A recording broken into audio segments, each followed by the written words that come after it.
This is Liz. This is Jade. And this is Carly. And you're listening to Babes and Babies. Why do I always laugh so hard after we do that? Because we never get it in sync. We like practice it and then it's all over the place. It makes no sense. Yeah. And we tell everybody about how bad we are every single time. I know. They're probably like, you're welcome, world. We're still bad. They're like, we know, shut up. Hey, guys out there, do we need a new intro? Is it really just a disaster? Do we need a jingle? Hey. I think we need a jingle. I think we need something cute. Well, anyone who knows how to make jingles out there. Oh, yeah. Send one our way. Yes. Help us. I feel like it'll be easier when we're all in one room at one time and doing it together. And then we're just going to keep that one for every future episode. I don't mind that idea. That should happen. Yeah, that should sooner happen. than later, or all the time, or every week.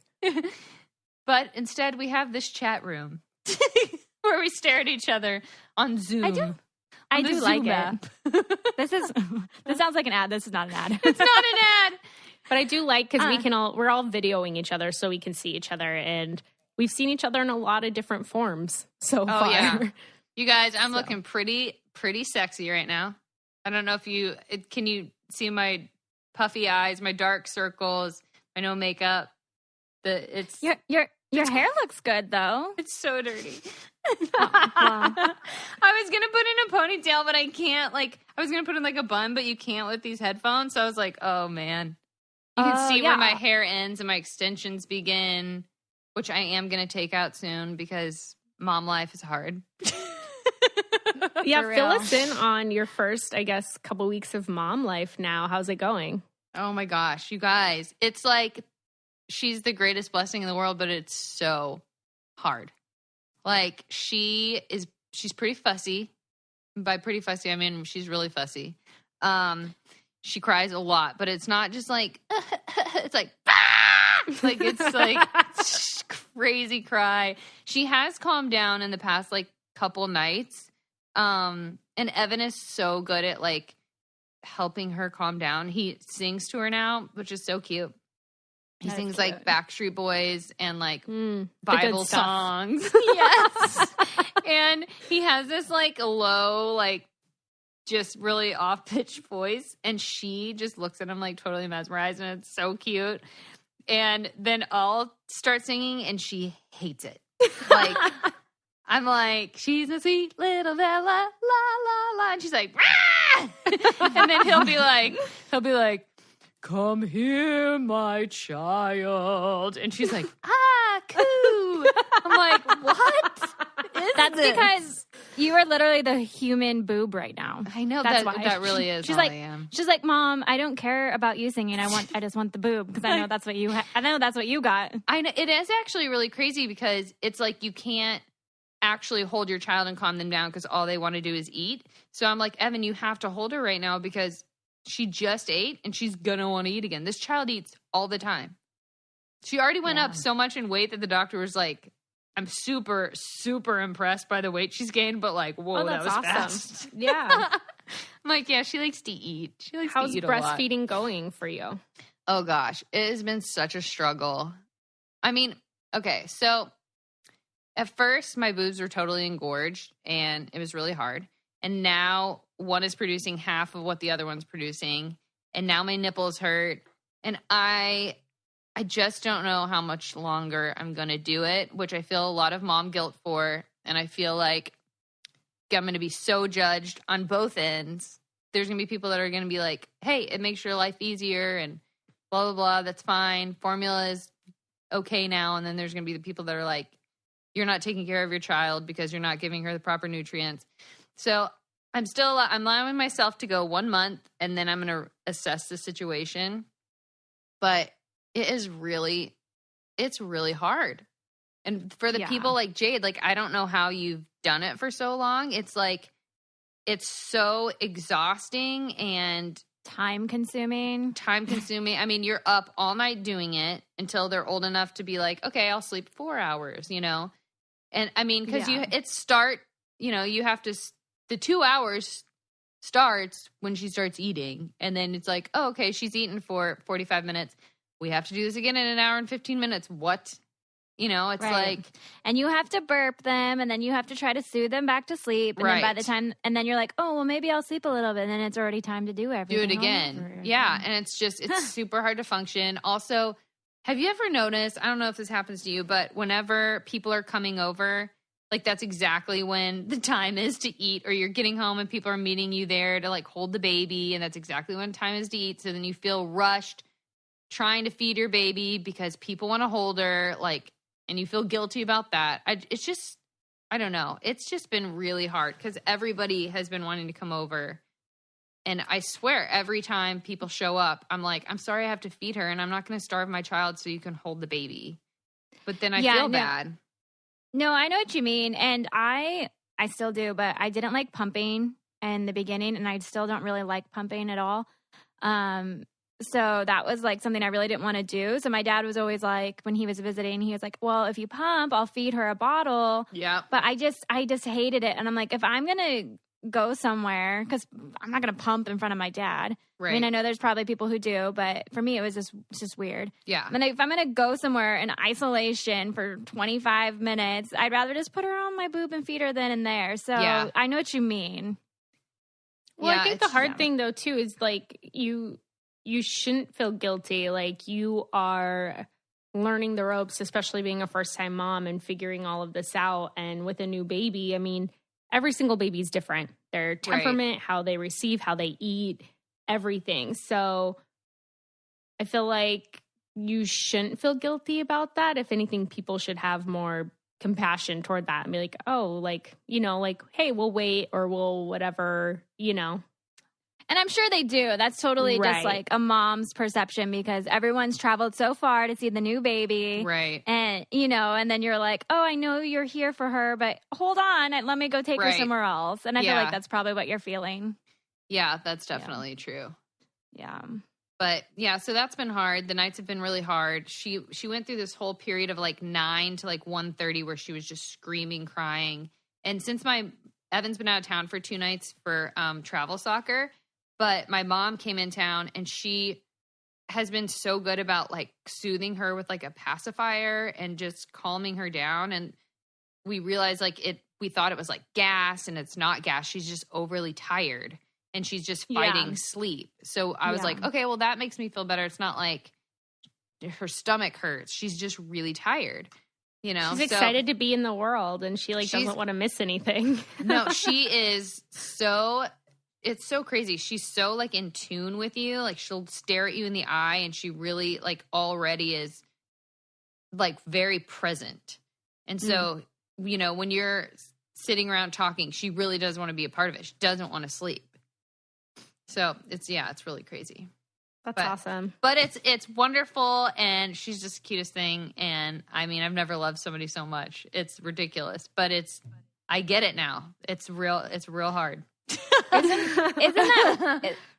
Isn't that weird? It really is kind of this like rite of passage into motherhood. Like once you cross that threshold, it's just everything that your mom ever told you, everything that anybody who is a mom has told you, like it all makes sense. You're like, I get it. I get it now. I get why when something bad goes on in the world, why people cry, because now you're like, now you understand, because you're like, I have a baby and now I get 100%. it.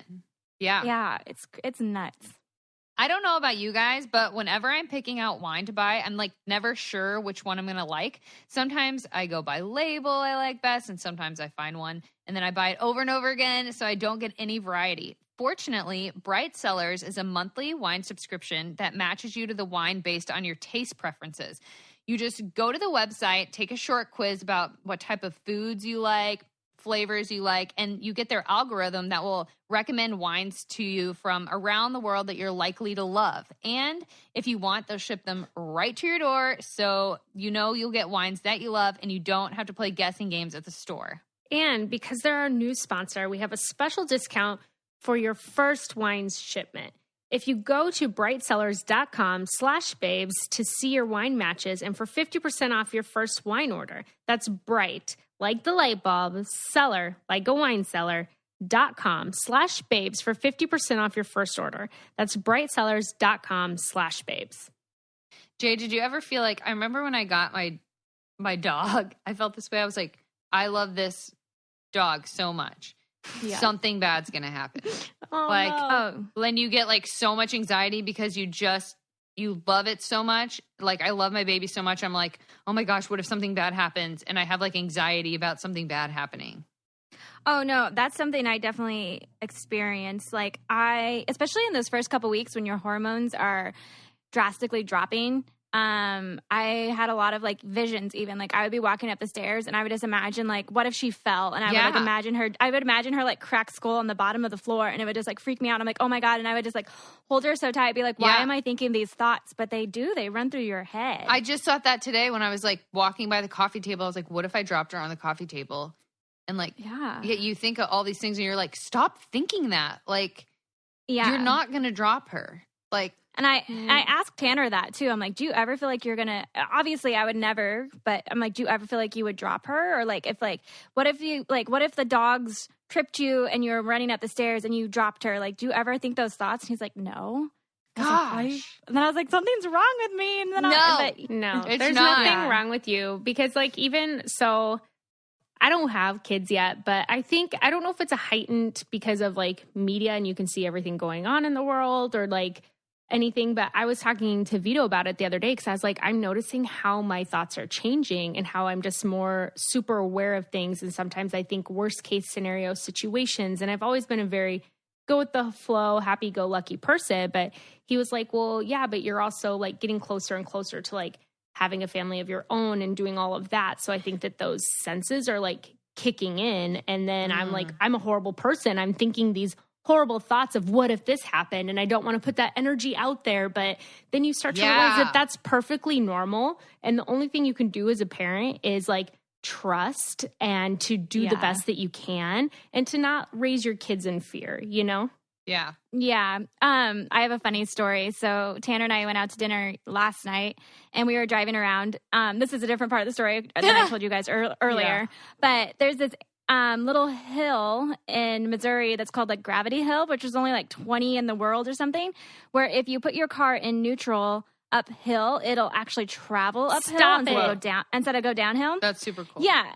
And so, but it was like 9:00 at night and Emerson was sleeping in the back and Hannah was like, well, let's go do it. And I'm like, fine, that's fine. It's just science somehow. Because we looked up the explanation of why it does it or something. And it's more of like a visual trick or something. But then he's like, oh, urban legend has it that urban legend has it that if you sprinkle dust on the car, children's hands will appear on your car. Oh, and no. I know. And I was like, I literally pulled into this gas station and turned back around. I was like, yep, not taking my baby there tonight. And he's like, why? I'm like, if it was you and me, it'd be a whole different thing. My child is not getting messed up in some kind of weird ass urban legend. I am sorry. Like, and I know it's not real. Maybe you know? at like noon you could do it. Yeah, right. I know it's not totally real, but now that since I have a baby in the world, I was like, yep, no. Yeah, no. Let's shield it a little bit from the chaos of the world. It's too early. Yeah, I'm like, I'm not bringing home some like child ghost into my house that's gonna like haunt my baby now. You know, like that's like, I don't think that's necessary. But I love that you guys like are sharing this stuff though, because I'm sure every mother out there has had absolute crazy thoughts of where she's been like, oh my gosh, I'm psycho, or why am I thinking these horrible things? And it's like, no, it's like normal. But I also feel like the important thing though is to keep your mind in check and to know that it's just a thought, right? It's just a thought, yeah. And you can let it go. Yeah. Yeah, because I started to worry, like when I was like, why am I having this vision that I'm seeing my baby at the bottom of the stairs, you know, with a cracked skull? And it's, you know, I'm like, is there something wrong with me? And I would just have to calm myself down and be like, no, these are just your hormones. Like, it's just your worries. You're just a new mom. And like you said, you just love your baby so much that these worst case scenarios kind of run through your head because you can't imagine what it'd be like now without them. Right. Yeah. I hear my baby crying right now. Good thing grandma can calm her down. Moms are the best once they become grandmas. I mean, my mom is so good with her. It's just like ridiculous. Like, and she just, I think she can tell that she's like me. Maybe, I mean, our body type is the same. Our voice is kind of the same. I know we'll smell different, but like she's very like bonded with her like so well. Aww. Which is really cute. My mom, she always says, because my mom has 12 grandchildren, I think, and 3 great-grandchildren. So she's really good with babies. She held Emerson not too long ago, and she's really good. And she always says that she's like, I have the grandma boobs that they just like can snuggle into. Oh my gosh. That's so funny. Yeah. My mom has no boobs, so that's not it. Oh, man. That's funny. Yeah, Liz's mom, she watched Emerson while we did, I think, the first podcast. And they fell asleep on the couch, snuggled into each other. It was the cutest thing. That's so cute. Yeah. I know. Aww. That is cute. But it's also, Emerson's also at the age, she's starting to get more independent. Whereas Carly, your baby's so much more relying on you. Gosh. Whereas Emerson's like, I want to play. I want to do this, So she's more independent and stuff like that. But she can like hold her head up. Right. Yeah.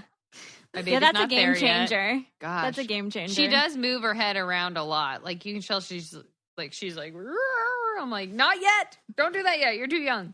She's got to exercise those muscles. Yeah, she definitely is. But it makes me nervous. Jade, so Emerson is what, like almost 6 months?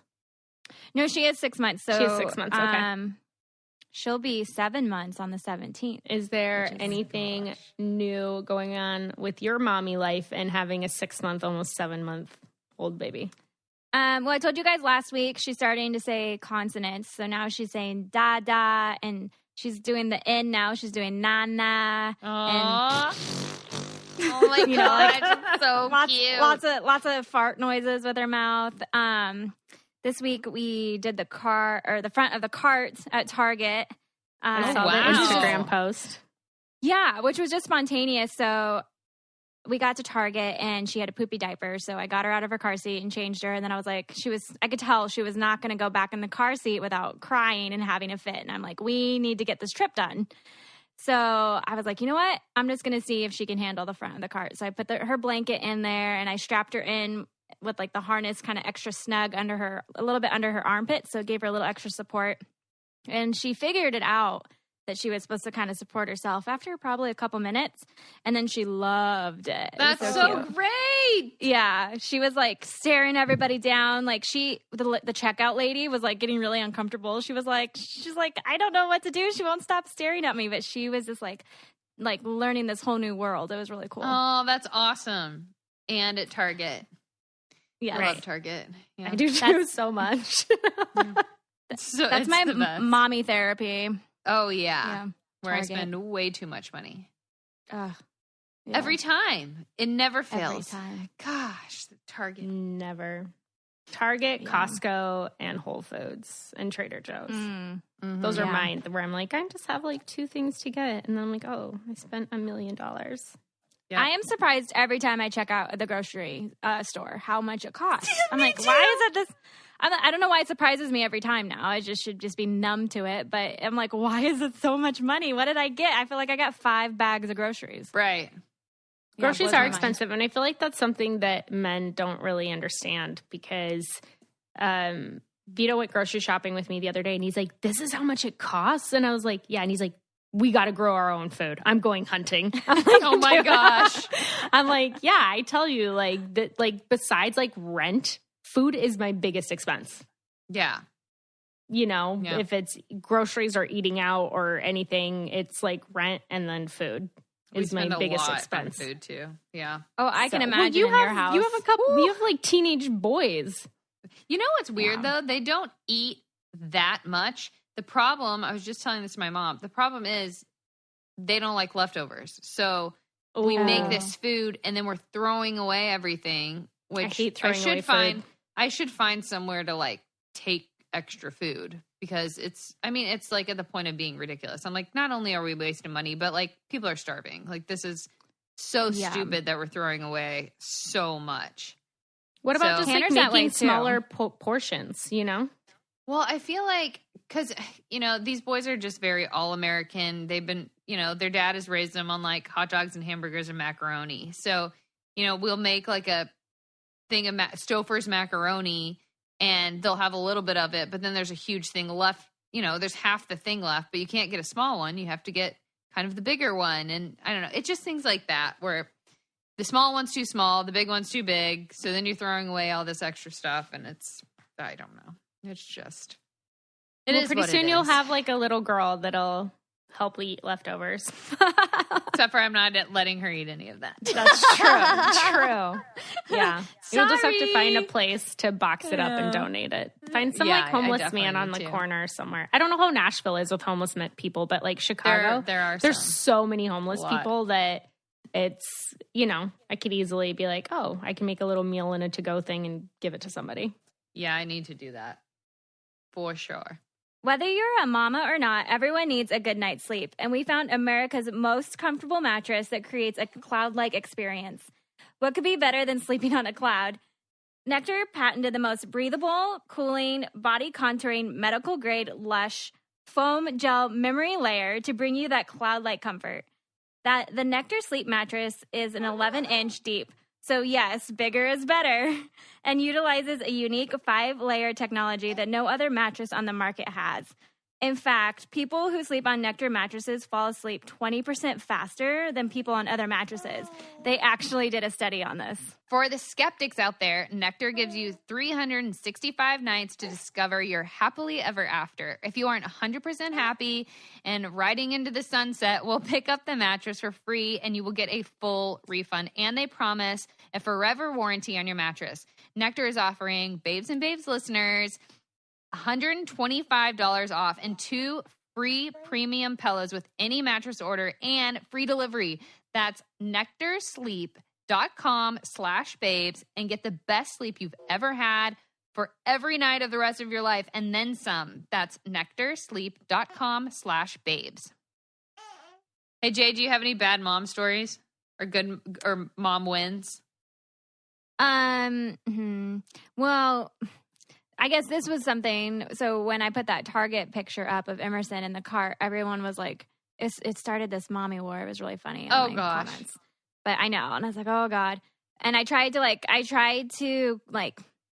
put out the fire, but instead it just like perpetuated it. And then I was like, I just need to back out. But it was the germ war where I didn't, because it was such a spontaneous thing and I didn't know she was ready to actually sit in the front of the cart. I didn't have like a shopping cart cover, which I guess like is kind of cool. I think they're pretty. I'm like, oh, they're cute. I probably would get one just because she'd look cute in it, you know? Yes.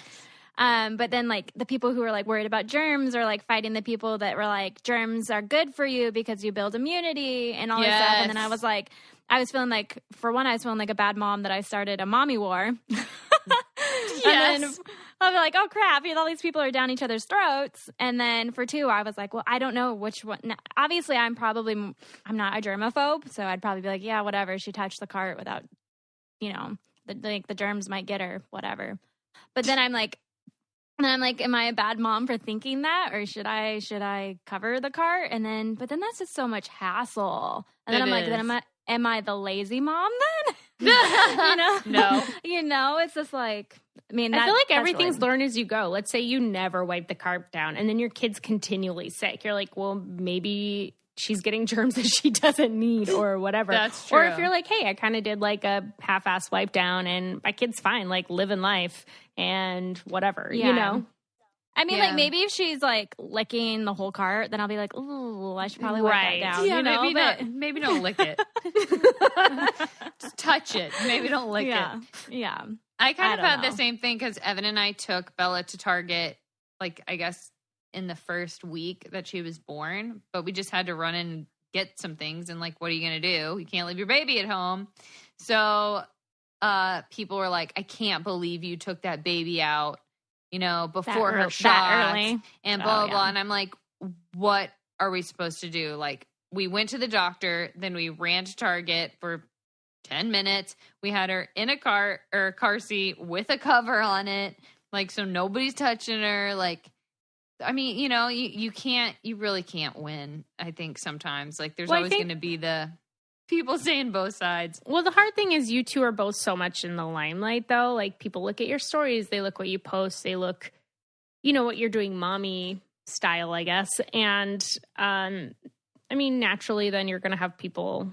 And the thing is, you don't know like other people's experiences. Maybe that happened to them and then their baby got super sick, or so true. That happened to them and somebody yelled at them, or you know what I mean? So it's like, no, totally. Everybody has a different experience, a different story. And it's. Yeah, I don't it didn't get to me so much that everybody was like getting on to me about like, you should have a shopping cart cover or whatever. It was more just like, oh, maybe should I?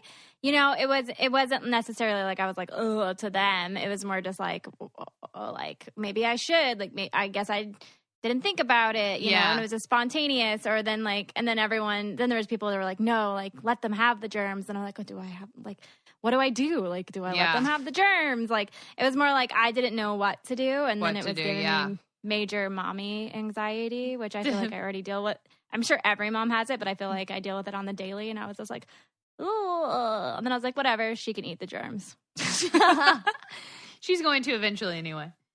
I want her to roll around in the dirt. I think that's really important. I do. Yeah. I will say that sometimes, well, I mean, there's always the people. Everyone has their opinion, but it is cool, like when you're a new mom and in the limelight, when people like really help you out, like, because for example, we were giving Bella her first like bath at home, and she hated it. Like she was so mad, screaming, crying, and then everyone was like, "You have to give her a swaddle bath or put a warm washcloth on her." So we started putting a swaddle down on our bath and then folding it around her it's obviously like wet and warm, and now she loves her bath. And I'm like, you know what? We would have never known that had people not said, hey, my kid was like that till we put her in a warm, wet swaddle, and now she loves it. And now she's like the most calm she is all day. Like she loves the bath time so much. It's like so therapeutic for her. And then you take her out and she's like, ah! But I'm like, thank you so much, people, for like really helping us out, because we are new moms and we don't know what we're doing either. We're just trying to figure it out as well, Totally. Yeah. I think that's why I love kind of the Facebook community that we've created and just people who have reached out to us. And so through that, I have a few questions for you guys today, just that people who listen and people who are going through the same things have asked and kind of want your guys' advice on what you guys did, or maybe what helped you out, or what, other moms had to say about it. So one thing that a lot of people have asked is, how did you know that you were ready to be a mom and to start a family? And like, also, did you know that, like, how do you make that choice to change your life for the rest of your life? Or did you know that it was that life changing? Jade? I know that I just asked like 12 questions in one. Yeah. Jade, you go first.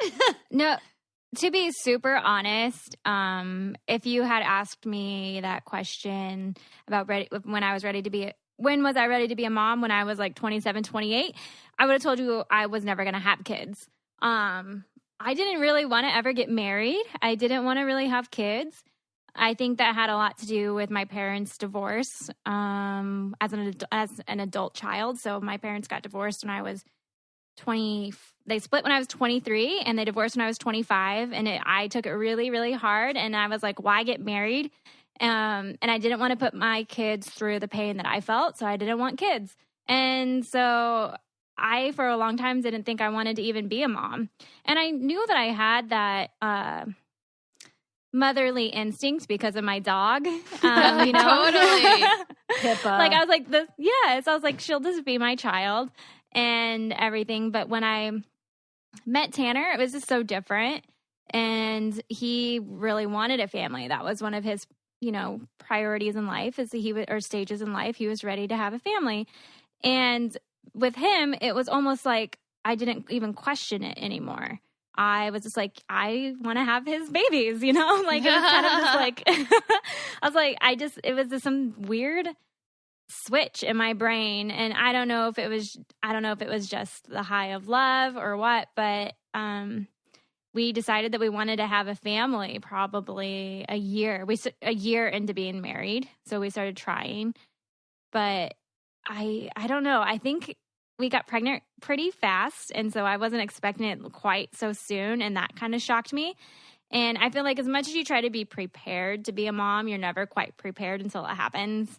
But then when it happens, at least for me, it was just this, I feel like from the conversations I've had with you, Carly, you kind of feel the same. It's just that somewhere inside you, you just know what to do. And yeah, we're new moms, and yes, we're navigating, and we don't know like all the answers in society, but you know how to love your baby, and you know how to take care of your baby in some kind of instinctual way. And at least, and I know not all women experience that. But for me, it just was something that, I don't know, it was something that was deep inside me, maybe always. It just emerged. Yeah. If that makes sense. Yeah. Oh, I love that. Oh, thank you. Let's take a minute to talk about one thing most of us deal with every month, our period. And there's an awesome company called Lola that takes the hassle out of this process. Lola is a subscription service that provides exactly what you need each month shipped right to your door. So you never have to worry about running out. You always have what you need on hand. I love it too because the FDA doesn't require companies to disclose what's in feminine care products. So you never usually know what's in them. But Lola products are made with 100% organic cotton, so you know exactly what's going in your body. And they let you customize the subscription, so you can always skip a month or modify the type and amount of products to meet your personal needs. Plus, the company was founded by women for women, so you know us babes love that. Here's a scoop. Mm-hmm. They're offering our listeners a special deal. If you go to mylola.com and use the code BABES, you'll get 40% off your first month. And you can determine the frequency of deliveries too, so it's perfect no matter what schedule you're on. That's mylola.com and code BABES for 40% off. What about you, Carly?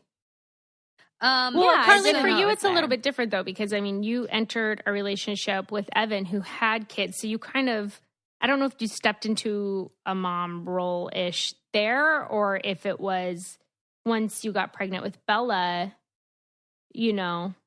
Gosh, it's so different being, well, so I remember in Paradise, Evan and I were sitting in the pool, and I remember him asking me, do you want kids? Obviously, because he had them. But he was like, do you want to have kids? Like, and I said, you know, I've always pictured myself having kids. But like, I don't know when I would want them. And he's like, okay. And I said, do you want more kids? And he's like, I do. I'm like, what? And I really didn't expect him to say that. You know, I was like, yeah, gosh, you know, at that time he was like, what, 34, 33 or 34. And I was like, I doubt he's going to say yes. And he was like, no, I do. I'm like, okay. So, stepping into a stepmom role, I think because they're boys, it's different with Bella. And two, because I got pregnant and she came out of me, it's different. But we did not plan to have her that soon. I was having a lot of trouble on birth control. I tried a million different ones, and I had an IUD put in, and it was causing me so much trouble. I felt so sick. Like, I was a total mess. It was messing with me psychologically. Like, I was super depressed, and I am the most, like, not depressed person. And so I got it taken out, and within 2 weeks, I got pregnant. So, obviously, like, we found out in 3 days after we got married, we were in Mexico, and I was 5 days late, and Evan's like, let's just take a test. So we took a test, and I was pregnant, and we were a Mexican pregnancy test. And it said in Spanish that we were pregnant, so we had to Google it. Or something. We were like, what does that mean? And then we Googled it, and then Evan went and chugged 2 beers and smoked a cigarette which he doesn't even do. So that was really interesting to watch across the street when he wouldn't talk to me for a while because he was freaking out. But what is pregnant in Spanish? Like tu pregnacio. I don't know. It's like it's M something. Yeah.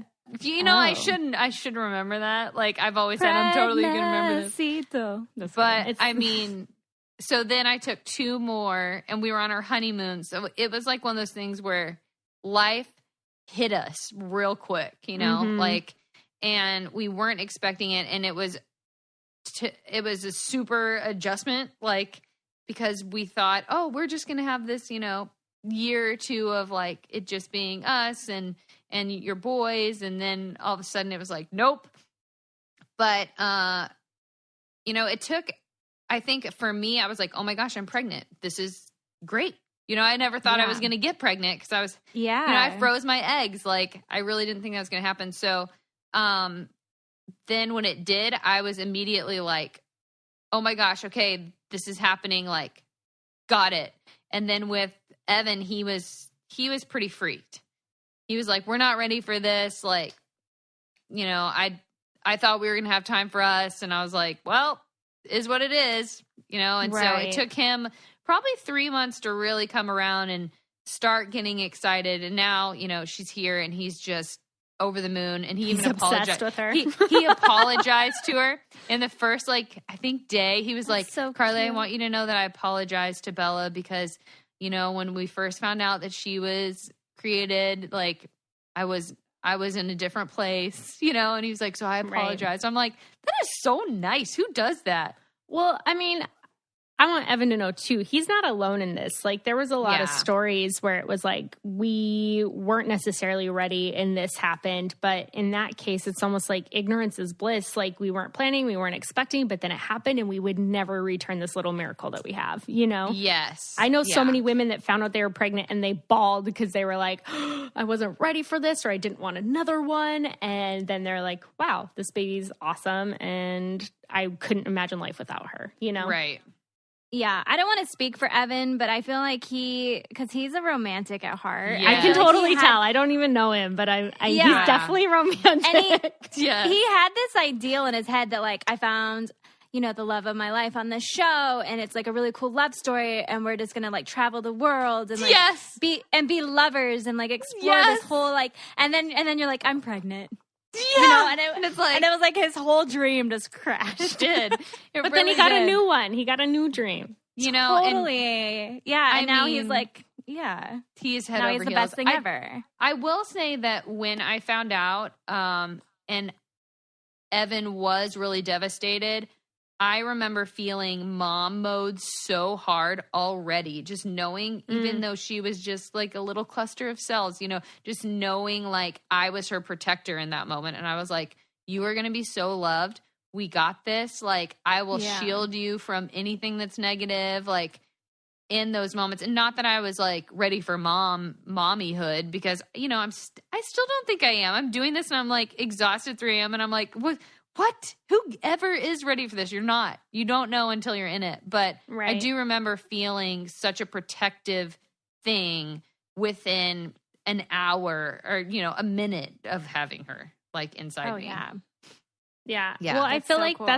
That's also the ignorance is bliss thing. Like it doesn't matter how many conversations you have with your significant other before you get married, or how many conversations you have about parenting or getting pregnant. It's one of those things that you're never fully ready, but you have to be ready enough to like take the next step, or sometimes situations and nature force you into that readiness, but so many people romanticize the idea of marriage and romanticize the idea of motherhood. And then you're like, wait, I haven't slept in 6 years. Like who thought this was a good idea? Oh God, 6 years? Is that what I've got going on for now? I know people.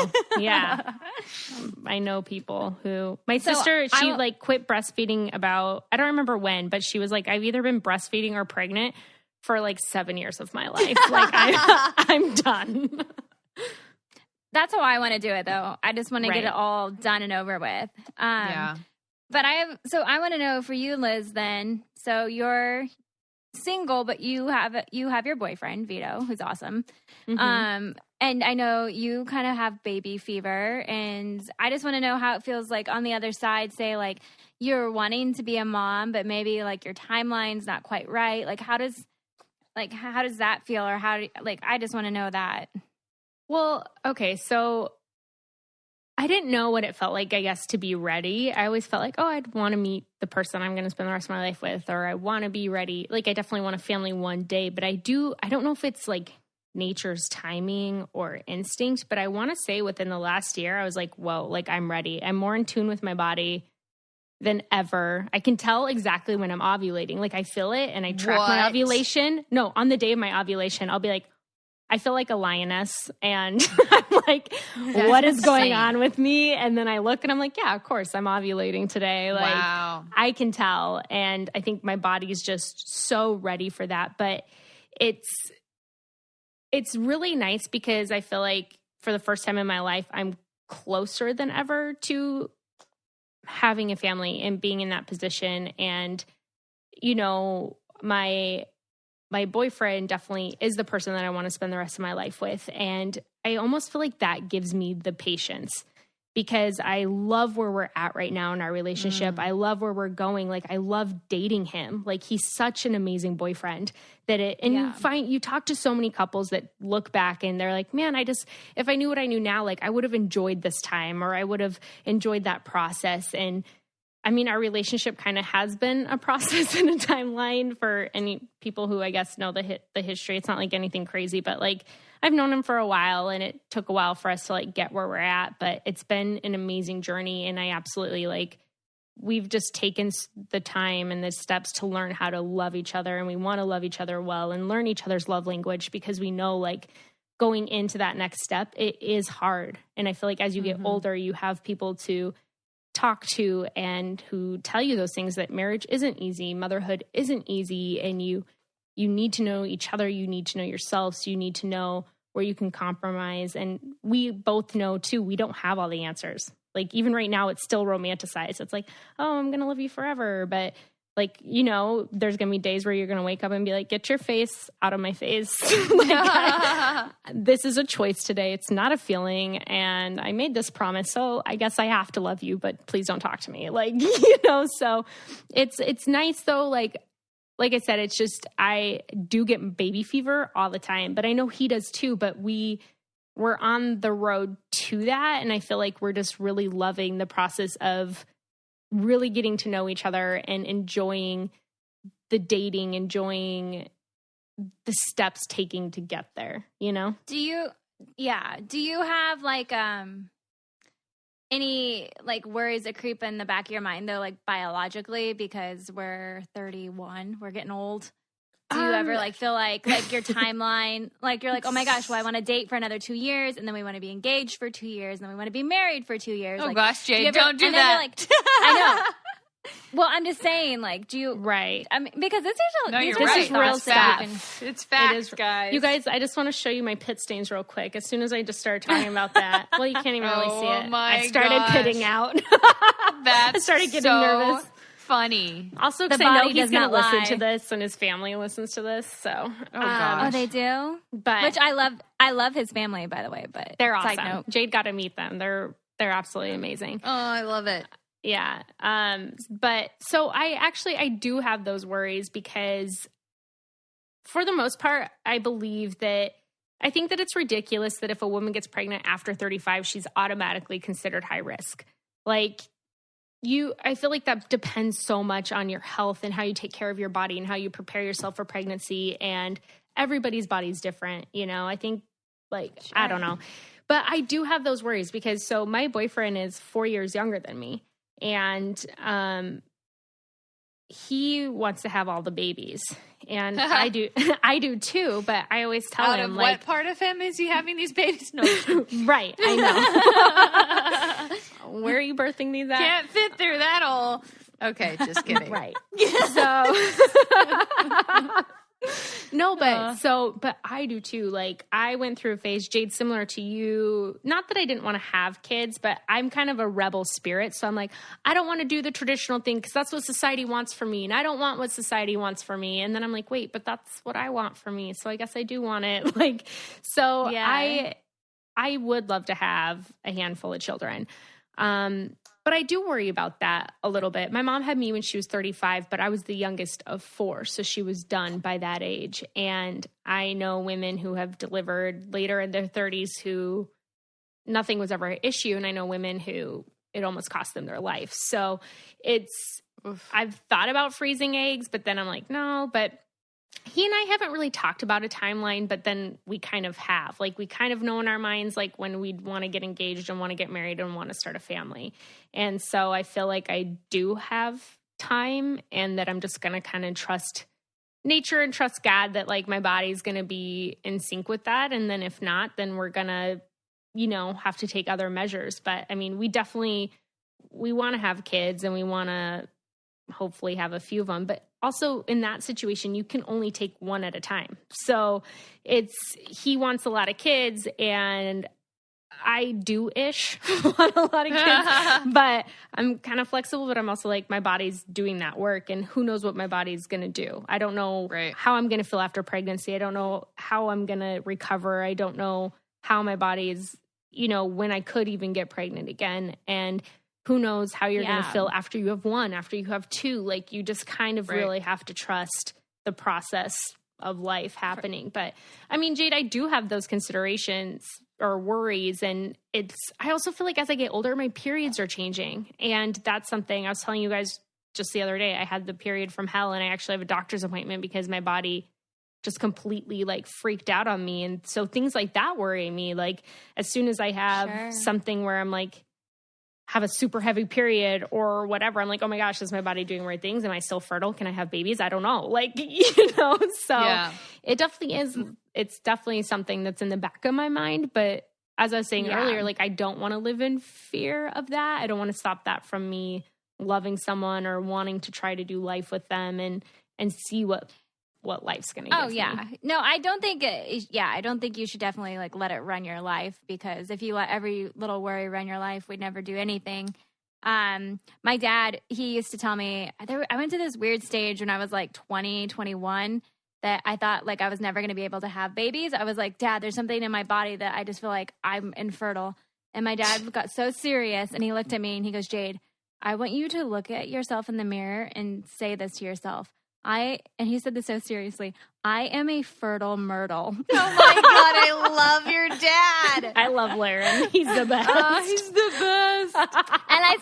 But that stuck with me for life. Like, I say that all the time, especially when I have those fears too, because now I want a second baby and I don't know when I can get pregnant. I just remind myself, Jade, you are a fertile myrtle. You are a fertile myrtle. Yes. Now we have to take a second to tell you guys about an amazing new service I found called Framebridge. They make it easy and affordable to custom frame your favorite things, from art prints and posters to the photos on your phone. Here's how it works. Just go to framebridge.com. Upload your photo from your computer or directly from your Instagram feed for them to print. Or if you have a physical item like ticket stubs, art prints, posters, you name it, they'll provide secure prepaid packaging so you can mail it in for free. Preview your item online in any frame style. Choose your favorite or get free recommendations for their talented designers. The expert team at Framebridge.com will custom frame your item in days, not weeks or months, and deliver your finished piece directly to your door ready to hang. The best part, instead of hundreds you'd pay at a framing store, the price will start at $39 and all shipping is free. Plus, our listeners will get 15% off their first order at Framebridge.com when they use our code BABES. Framebridge has thousands of 5-star reviews and even offers a happiness guarantee. For any reason you aren't 100% satisfied with your order, they'll make it right. I sent in a picture of Bella with these cute little fairies for her nursery, and it's this giant print with this cute wood frame, and it came to me in days, and I'm obsessed with it, you guys. It's like my favorite thing that's going in her nursery, and I know I'm going to just keep it forever. So just get started framing your photos or art today. Go to framebridge.com and use promo code BABES. You'll have an additional 15% off your first order. Go to framebridge.com, promo code BABES, framebridge.com, photo or promo code BABES. Well, that's something that honestly, as I guess a woman who's not married, but with somebody that like I do want to spend the rest of my life with. One of my fears is that I won't be able to have kids and I'm not going to be able to provide that for him. You know what I mean? And yeah, so it is definitely a fear that comes in, but it's something that I just try to be like, you know what? Like, I am pretty in tune with my body. I do ovulate. As long as I'm ovulating and my periods are pretty regular, like those are the signs, I guess, of fertility. So like, it's definitely something that's real and that's out there. So I relate to those women, and hopefully I'll be able to share that journey with you guys as it continues, you know? Yeah. Well, That's at least there's like always options, you know, there's you can freeze your eggs, you can adopt. There's like so many options surrogacy. there weren't options before. So, you know, you hit one roadblock, you can go a different direction. And that's an amazing part of motherhood now is, you know, I mean, I married a person that had kids already. I was a mom going into it, you know? Right. So that's kind of, it's just a beautiful thing.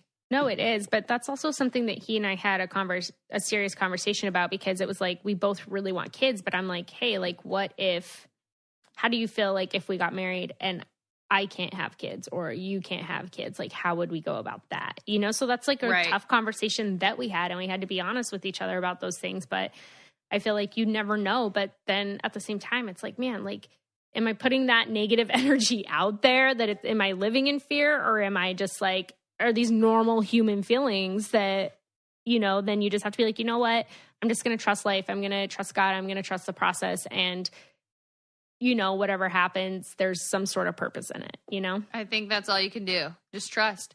Truth. Yep. Yeah.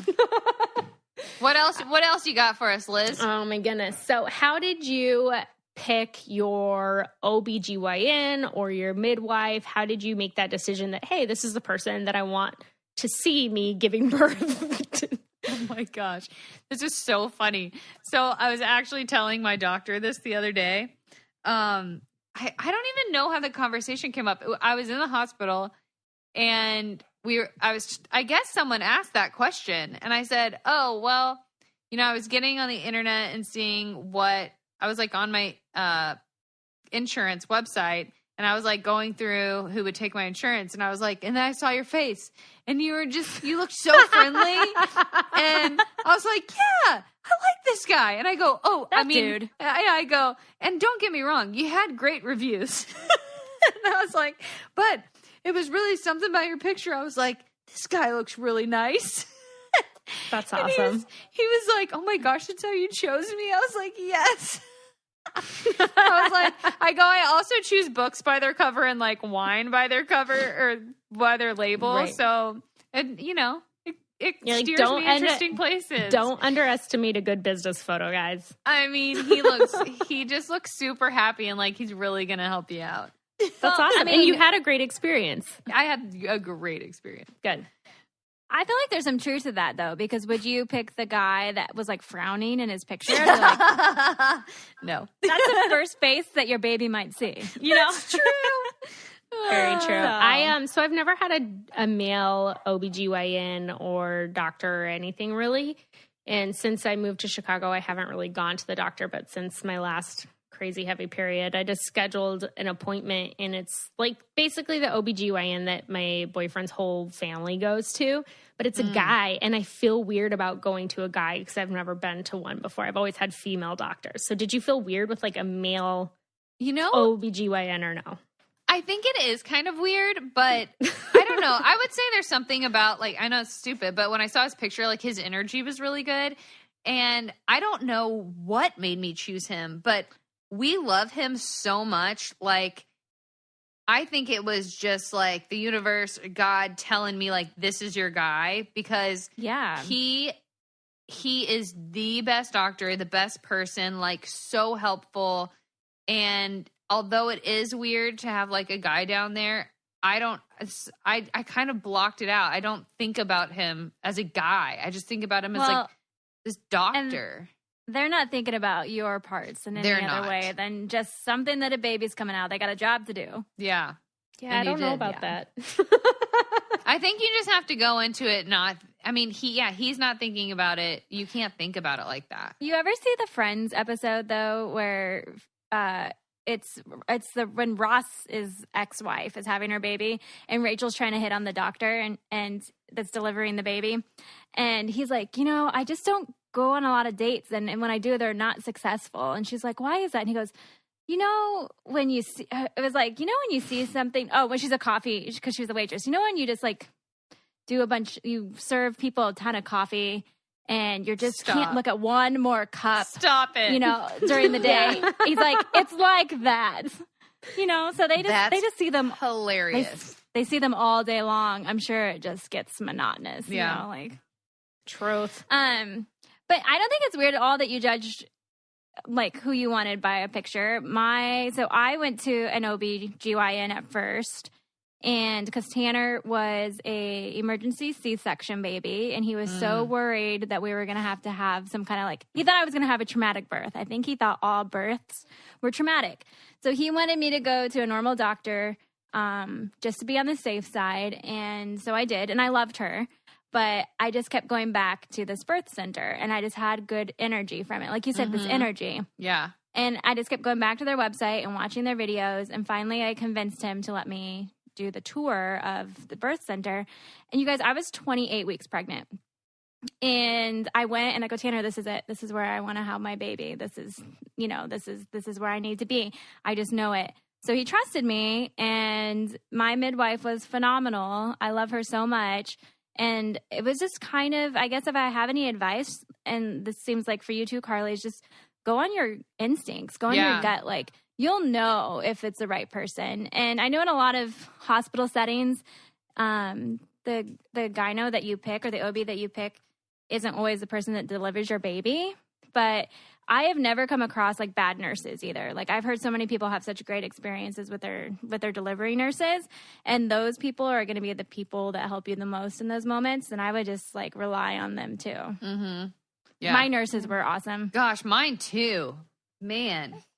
That's great. And I also feel don't feel bad if you go to a checkup with one doctor. Don't feel or midwife that you have to stick with them. You know what I mean? If the vibe's not there, or you don't feel like they're the person for you or whatever, it's okay to go to a few different places and, get recommendations from friends and read the person's story, or, figure out whether it's based on their photo online or what. And especially if you have a specific, going back to my favorite thing, birth plans, especially if you have a specific birth plan and say you want to deliver on your hands and knees like I did. A lot of doctors might not let you do that. So you're going to want to find somebody who fits your criteria. Well, that was another question that people had was, I guess any advice, or how did you form a birth plan? Jade, how did you form your birth plan, I guess?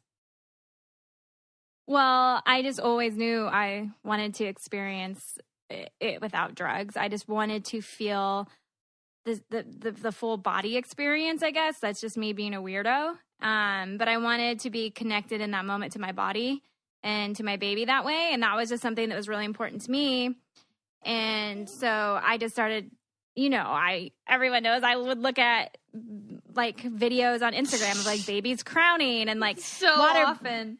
I know. Oh my gosh, I was obsessed. Water births and them catching their own babies, and just a lot of research and a lot of just being really, really open with my midwife. So yeah, that's awesome. Yeah, because she had a lot of suggestions too. I at first thought I wanted a water birth, and she was kind of well, I'll let you, I think it's best to you can labor in the water, but I think it's best to do it on to have your baby on the bed. And so I kind of trusted her on that. And that was a little bit different than my original birth plan. Sorry, Emerson's crying. Oh, poor little girl. But I know. Just put her on that boob, Jade. That's what I'm doing. It's well, there you go. But no, I guess, I don't know. Just do a lot of research and know your options. That's lots of options. Just but also, speaking opposite though, Carly, I mean, you were so go with the flow. So what made you be you know what? I'm going to go with the flow. I'm just going to trust life to happen. What made you, I guess, kind of take that approach?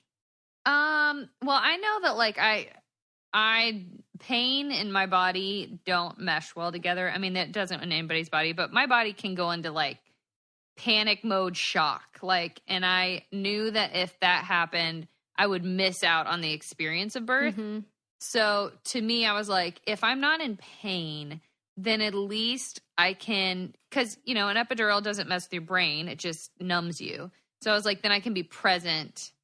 So I knew that I wanted to go that route because I just don't trust what my body does when I'm in pain. I know I faint. I'm just like, it's like an out of body experience or something. It's really bad. Yeah. So I think my plan was basically just go in, have an epidural and see what happens. Evan keeps calling me a unicorn because he's like, I was like, my birth was super easy for me. Like, right. I didn't have complications. I remember everything. I laughed throughout a lot of it because I wasn't in pain and I was kind of having a good time and it was really interesting and the new experience. And so he's like, you're a unicorn. Like, that's not normal. I'm like, right. Oh, okay. But, I don't know. I think because I didn't really set a birth plan, maybe for me, birth was easier because I didn't really know I didn't set myself like this goal and this goal and this goal. So I didn't disappoint myself because I didn't have any expectations. Yeah. Mm-hmm. You know? Yeah, no, absolutely. Yeah. I feel like even though like I had a birth plan, I didn't try to set myself up for disappointment because I feel like that can happen. Mm-hmm. Like you're saying, like if you try to like stick too much to it, if I would have had to have an emergency C-section, I probably would have had to deal with that emotionally afterwards. But I know that like I would have just been like, all right, this is the plan. This is the best thing for my baby. And I would have had to go with the flow in the moment.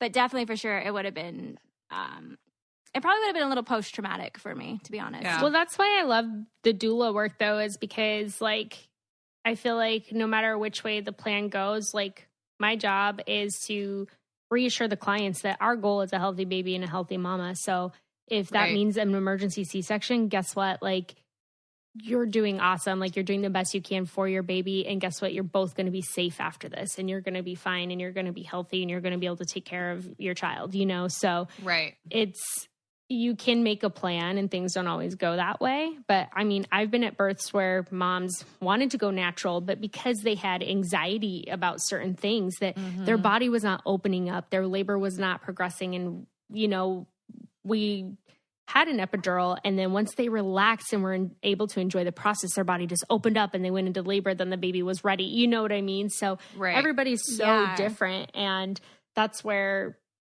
it's like you can have a plan, but you also, I mean, everybody's just so different. Everybody's experience is so different. And that's why birth is so cool. Not one story is the same. No, that's why it's so awesome. I have a question, Carly. So, because when Carly, was it the day you went into labor? Or was it the day before when you were asking me to send you stuff because you were getting... Oh, yeah. You sent me affirmations. Yeah. Did those help you at all? Did you? Oh, yeah. I did them like when we got in the hospital. We were in the waiting room for a few minutes and I was like, okay, Evan, I was like, I'm going to read you the affirmations that Jade sent me. And I was like, I'm going to say them out loud. So I was sitting there like reading these affirmations and he's like, I love this. Like, it was like, my body is opening. I will like labor with love. My baby will be healthy. Like all of these things. And I was like, this is such a good way to go into this right now. Absolutely. Like, yeah. It was really cool. You feel empowered. You're like, yeah, I can do this, you know? Yeah. Another question for both of you, I guess, was did you guys read any books or take any classes or do anything else like that to prepare you before the big day? Believe it or not, I didn't take any classes. As much as I like love to research, it was just so busy with Tanner's schedule that we just didn't do the classes. But I mean, I just did a lot of my own independent research. I just a lot of, I guess, some books, but not one like I would totally recommend. And then I don't know. I just kind of knew what I wanted and just looked up that. Yeah, I didn't read anything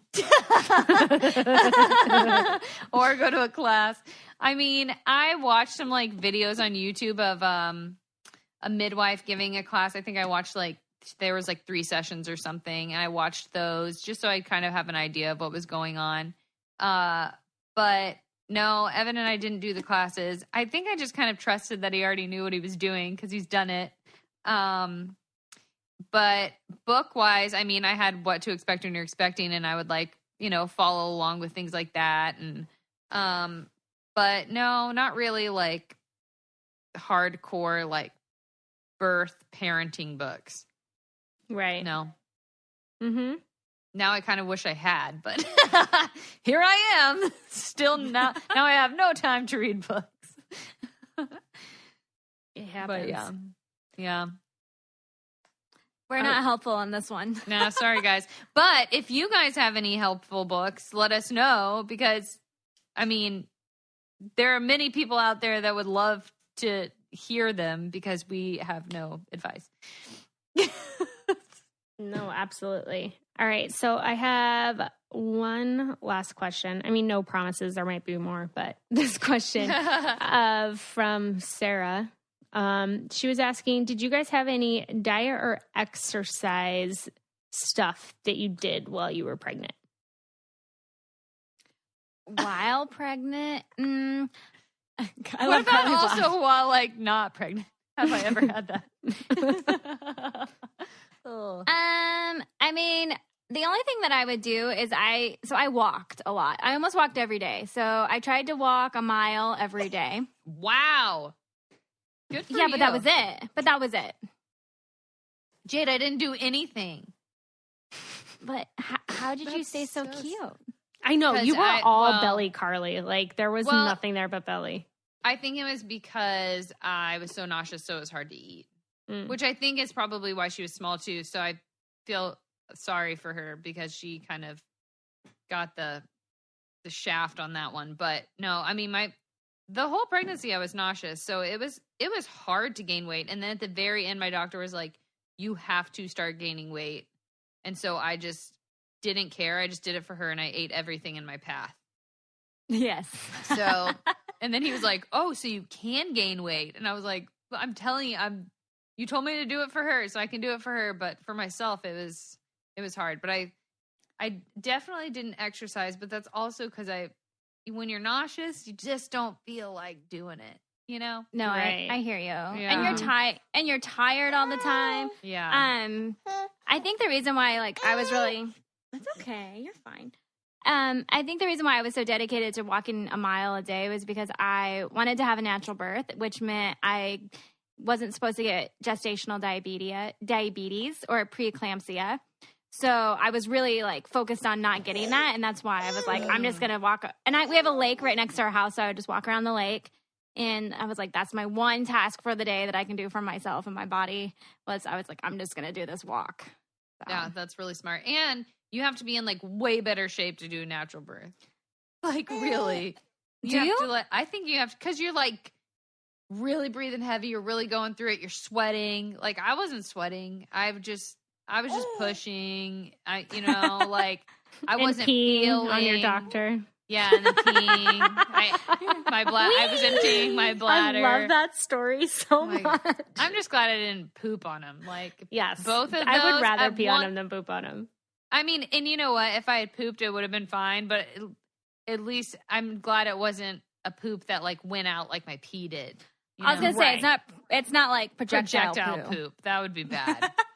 Absolutely, that would have been scary. One thing that I hear, yes, but it would have been a good story still. Yeah, but Evan might not touch me for the rest of my life if I had done true. both. One thing I guess you hear a lot of people saying though is if you work out a lot, you can kind of maintain a lot of your routine, but I think the important thing to do while you're pregnant is just to try to listen to your body. If it's telling you to slow down, you need to slow down.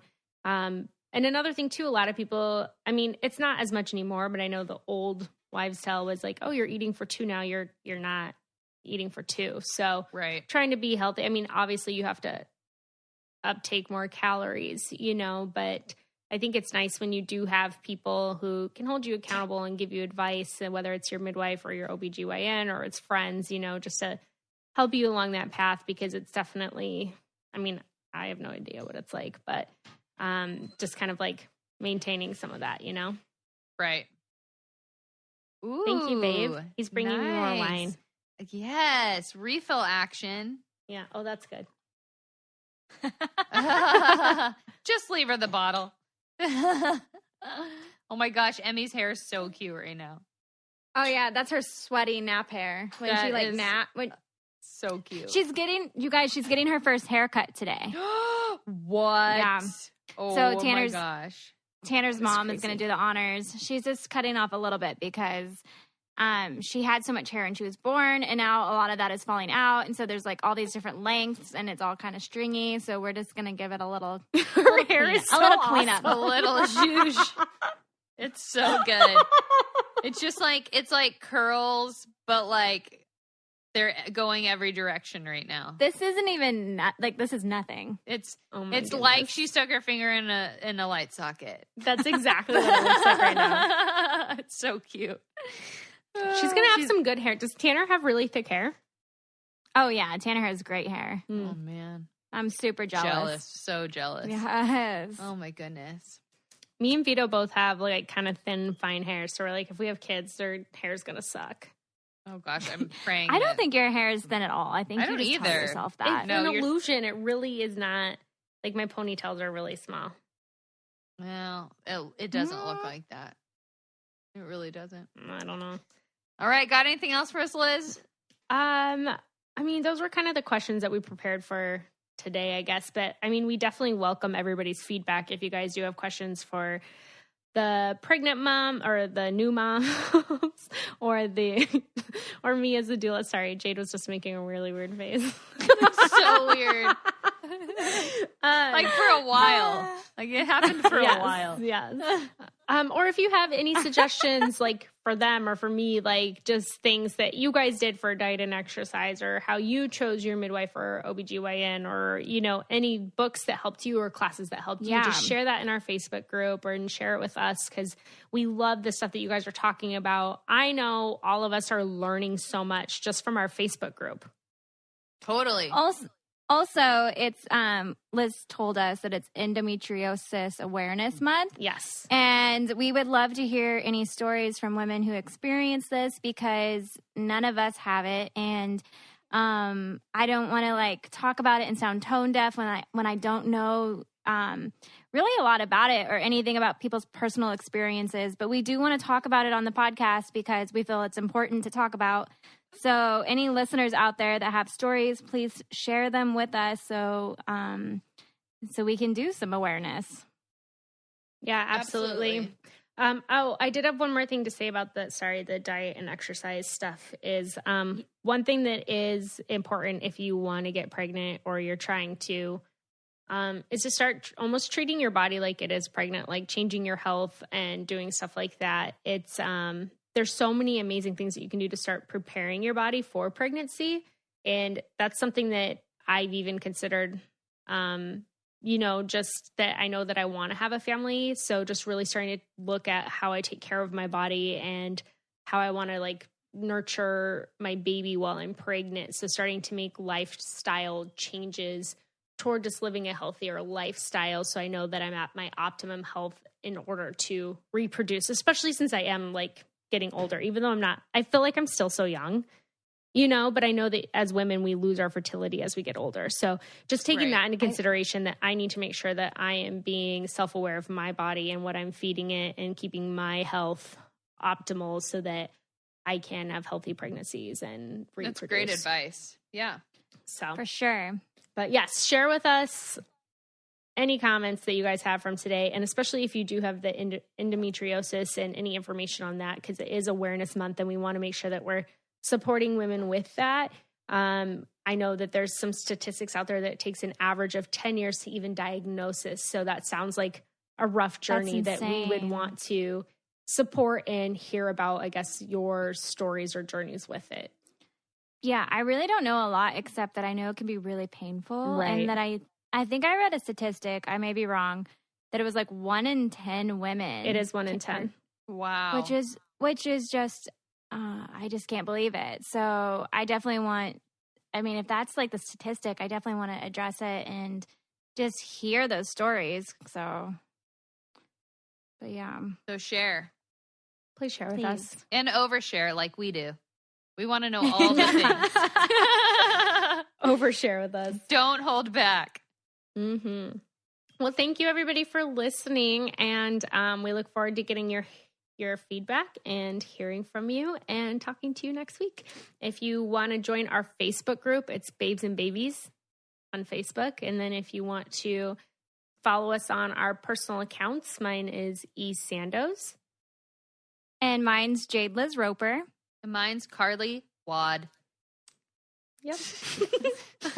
All right. Talk to you next time. All right. Thanks, guys. Thanks. Bye. Bye.